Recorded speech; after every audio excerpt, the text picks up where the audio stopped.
Here's a scenario. It's 5:42 a.m. Someone, maybe someone you can relate to, maybe you've been there yourself, stands in the dim light of the kitchen, staring at the running shoes by the door. Last night, they promised themselves they'd train this morning. They even laid everything out to make it easy. But now, in the moment, emotion has a different opinion. They're tired. They're stiff. They're not feeling it. And the couch looks like a warm, reasonable alternative. This is the moment that shapes who they are and affects everything from this point forward. If they base their choice on how they feel right now, they stay the same.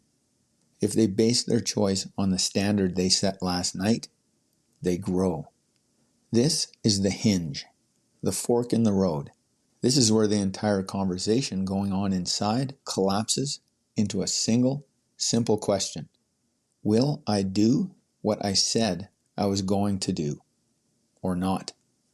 Hey there, it's me, Core, and you're listening to Exercising Self-Control from Fitness to Flourishing. I came across an article today that argued discipline is overrated. In place of discipline and self-control, it was suggested that devotion, ritual, softness, vibes, and emotional alignment are better alternatives. These ideas were packaged as if they are mechanisms of change. They're not. They are emotional framings. They're textures and completely optional. But people hear them and start second-guessing themselves. Am I doing it wrong if it feels like discipline? Maybe I should wait to feel inspired. This is how simple principles get buried under unnecessary complexity. And when principles get buried, follow-through collapses. Here's the thing.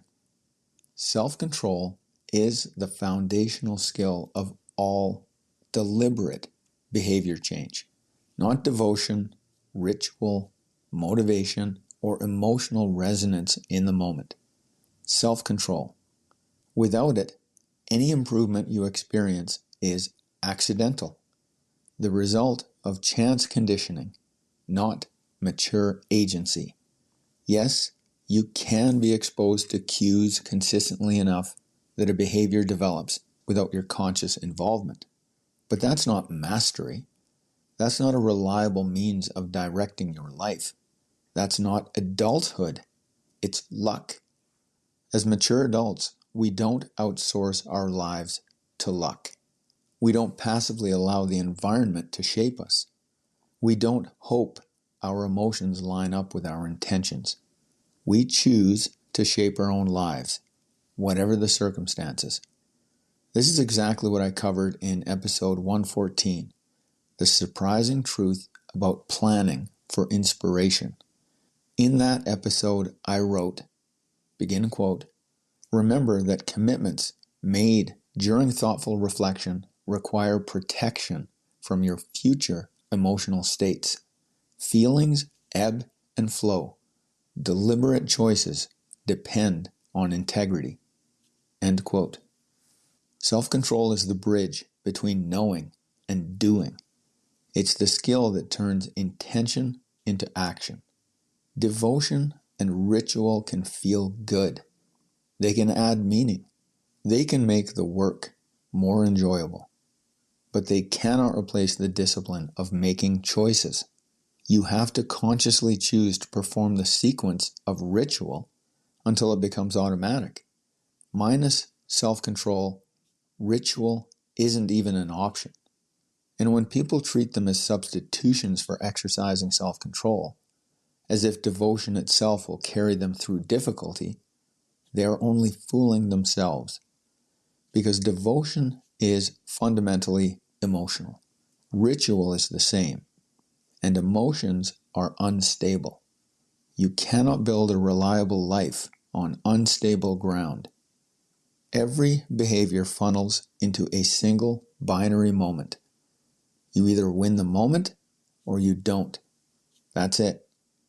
Everything else, environment, emotional resonance, devotion, ritual, may seem to make that moment easier to win, but none of it is the moment and none of it is necessary. The moment is where you choose between the conditioned self, the conglomeration of past choices, impulses, and random chance conditioning, and the preferred self, the standard you hold for yourself consisting of your highest values and most important goals. And when you're skilled enough, that choice is made whatever the circumstances, consequences, emotions, or people with whom you are interacting.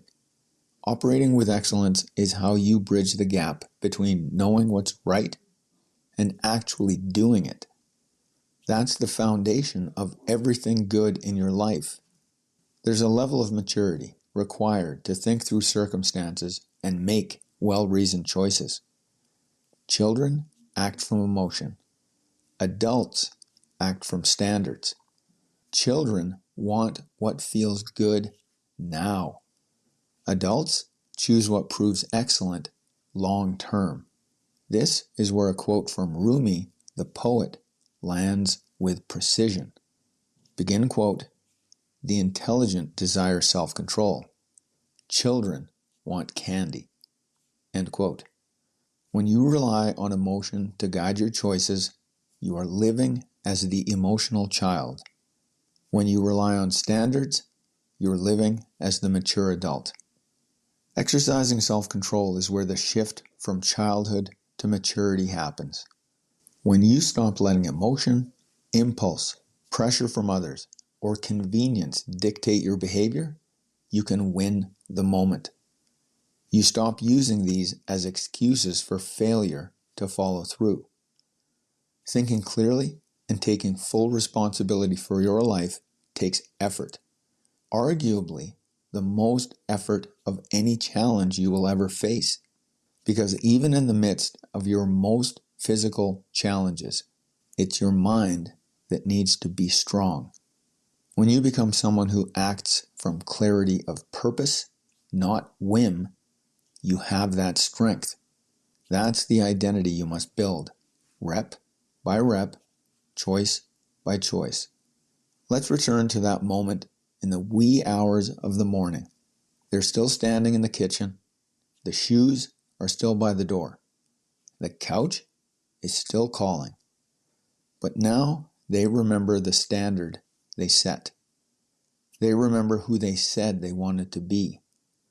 They remember that their choice in this moment, not their feelings, defines them. And they choose.